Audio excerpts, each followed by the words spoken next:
Assalamualaikum warahmatullahi wabarakatuh. Apa khabar sahabat-sahabat? Alhamdulillah. Selamat datang ke YB TV, channel informasi anda. So hari ini saya nak buat komen tentang apa yang berlaku di Kemaman tempoh hari, di mana pemuda UMNO ataupun Esko Kerajaan Negeri Melaka telah membuat satu perkara yang agak kurang sopan, kurang mengikut undang-undang. Jadi saya nak nasihatkanlah kepada pemuda UMNO. Walaupun kau datang tu sebagai ahli parti untuk berkempen, tapi sekurang-kurangnya kau adalah seorang berjawatan exco dalam Kerajaan Negeri Melaka. Kamu juga mengamalkan undang-undang, tahu cara mana nak mengatasi undang-undang, tentang perkara-perkara yang tak sepatutnya kamu buat. Kalau kat negeri Melaka kamu hebat, kamu menunjukkan kehebatan kamu, menjaga keadaan rakyat. Kalau rakyat malam-malam lepak depan rumah, dah malam kamu nasihat suruh balik rumah, nak menjaga keamanan, nak menjaga kebaikan seluruh rakyat di kawasan kamu. Tapi bila kamu datang tempat orang, kamu nak menunjukkan kamu ni kurang sopan, kurang beradab. Sepatutnya kamulah lebih beradab dan lebih sopan. Kamulah akan mengajar budak-budak yang pengikut-pengikut kamu tu tentang undang-undang. Janganlah letak kenderaan di tengah-tengah jalan untuk membuat satu provokasi. Tak tahulah sama ada kamu nak buat propaganda ke, nak provoke ke supaya mencetuskan huru-hara ke, itu wallahu alam. Tapi apa yang kita lihat daripada media-media sosial, apa yang dilakukan oleh kamu tu adalah tidak berintegriti lah sebagai seorang esko, dan tidak mempunyai satu adab lah sebagai seorang ahli politik. Kita kena menghormati. Kalau kamu boleh jaga di kawasan kamu tentang kebaikan, bila kamu datang tempat orang pun kamu kena tunjuklah kebaikan. Inilah masalah sahabat-sahabat. Puak-puak UMNO ni dia tak boleh ada kuasa. Kalau sekarang ni dia dah ada kuasa duduk dalam kerajaan PH, dia tak boleh ada kuasa. Dia bila ada kuasa dia besar kepala macam dulu masa zaman-zaman Barisan Nasional. Ni puak-puak ni lah nak tunjuk besar kepala macam Jamal Pak Tongkol dulu, pergi berdemo depan pejabat kerajaan negeri Selangor. Inilah cara mereka. Sebab tu kita jangan bagi sangat puak-puak mereka ni kuasa sangat. Jangan bagi dia orang ni pegang kuasa, sebab inilah cara dia. Jadi bukan saya nak mengkritik ataupun nak mengata kepada esko pemuda kepada esko Kerajaan Negeri Melaka tu ataupun pemuda UMNO, tapi nak nasihatlah.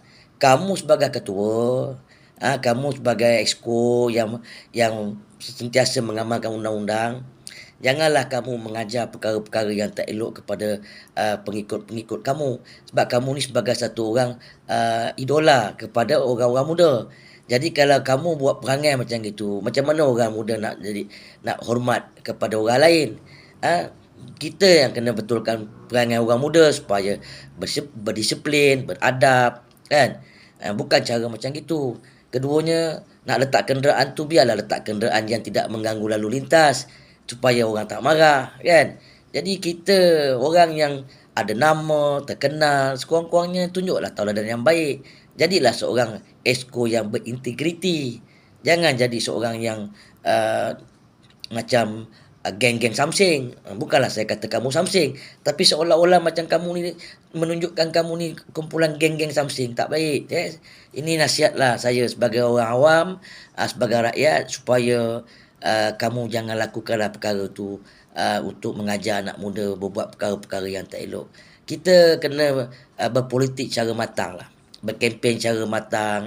Tak usah menggunakan cara-cara provokasi yang mendatangkan huru-hara, mendatangkan ketidakselesaan kepada rakyat. Kamu sebagai esko tau, kamu tahu pula dekat tempat kamu nak jagakan keselesaan, nak jagakan kebaikan, nak jagakan kedamaian. Tapi bila datang tempat orang, kamu nak mencetuskan huru-hara, tak elok. Kita sebagai seorang pemimpin sepatutnya kita ni biar disegani, jangan ditakuti. Kalau orang segan kat kita, orang hormat kat kita. Tapi kalau orang ditakuti, depan orang hormat, belakang orang mengata. Itu cara dia. Jadi itulah nasihat saya kepada Ketua Pemuda UMNO Malaysia dan Esko Kerajaan Negeri Melaka, supaya Jadi kena itu satu tauladan. Jangan nanti kamu balik tempat kamu, orang tak nak hormat kamu. Kamu dah buat hal tempat orang, bila nak balik tempat kamu nak tunjuk baik, nanti orang tempat kamu kata, alah kau pun wayang aja. Nanti lagi susah. Rakyat ni sentiasa memerhati. Lagi-lagi kita ni public figure. Bila kita seorang public figure, kena jaga tata tusilah kita. Kena jaga adab-adab kita. Kena jaga perangai-perangai kita. Supaya rakyat tidak mengatakan sesuatu kepada diri kita. Kalau kita orang biasa macam saya ni, tak apa, orang tak kenal. Kan? Jadi macam kamu ni public figure. Supaya menjaga tata tusilah kita. Supaya rakyat tidak akan mencap kita yang bukan-bukan. Jadi sekarang ni, orang dah mula mengata kepada pemuda UMNO. Lagi-lagi, ialah jawatan kamu sebagai esko. Itu pun salah satu daripadanya yang boleh menurunkan kredibiliti kamu sebagai seorang esko. Orang takkan hormat. Menunjukkan cara-cara samsing jalanan. Mengganggu gugat ketenteraman awam. Meletak kenderaan di tengah jalan. Itu bukan satu orang yang mempunyai adab ataupun mempunyai integriti sebagai seorang pemimpin. Itu dah ikut macam budaya-budaya yang tak bertamadun. Jadi saya bukan pemuda UMNO Malaysia. Saya cuma cakap ni sebagai rakyat Malaysia, orang awam yang melihat perkara yang berlaku. Jadi ini adalah satu nasihat. Kalau kamu boleh dengar, kamu dengarlah. Kalau kamu rasa kamu hebat, kamu kuat, kamu kena ingat kuasa Allah lebih hebat daripada kuasa manusia. Jangan kita ada jawatan, jangan kita ada kuasa, kita sombong, kita riak, kita nak tunjuk kita besar dengan orang-orang yang tidak mempunyai pangkat dan kuasa. So itu sebagai satu nasihat yang khas satu nasihat khas untuk kamulah, pemuda UMNO dan esko Kerajaan Negeri Melaka, daripada saya dan juga rakan-rakan saya dalam media sosial ni, supaya kamu lebih berhati-hati apabila nak membuat sesuatu benda. Itu sajalah sahabat-sahabat perkongsian saya untuk hari ini.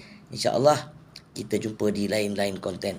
PN the best, PN the best, PN the best. Takbir. Akhir sekali, wabillahi taufiq wal hidayah. Wassalamualaikum warahmatullahi wabarakatuh.